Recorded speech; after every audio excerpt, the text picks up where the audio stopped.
Hello guys, welcome back to my channel. So guys, दिनैनि ब्लगआनो जाहैबाय जोङो सरलपारायाव थांगोन आरोना। स' नोंथांमोना जुदि इन्टारेस्टेडब्ला जोंनि भिडिअखौ नायलांदो।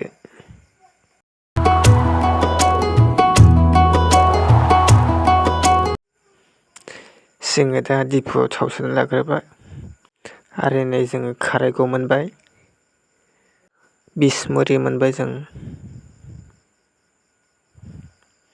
नै बेयो जाहैबाय सिखोना जोहोलावनि नेसनेल पार्क। नै बेयाव मोख्रा दंमोन आरोना, मोख्रा। सरलपारा गामिखौ जोङो मोनहांबाय आरोना नै गाइसमोन।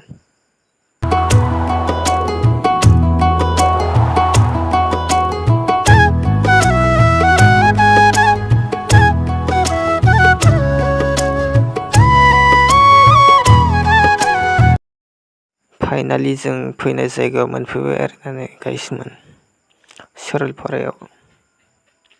जुदि नोंथांमोनाबो फैनो गोसोब्ला फैनो हागोन। बहाय एन्ट्रि फिस लानाय जायो। नै बरिया गाइसमोन, भुटान हाजोखौ नुहुरजोबो।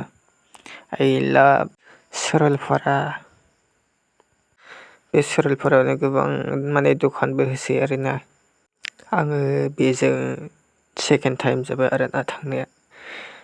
जों फार्स्ट थांनायाव बेबायदि गैयामोन। जोङो दा दुगैनो थांगासिनो आरोना गाइसमोन।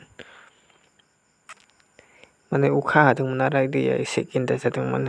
गाइसमोन जों दुगैबाय बरिया गुसुनो। मोजां दुगैनांगौ आरोखि ना, नङाबा गोजावलाबायनानै सेस जागोन।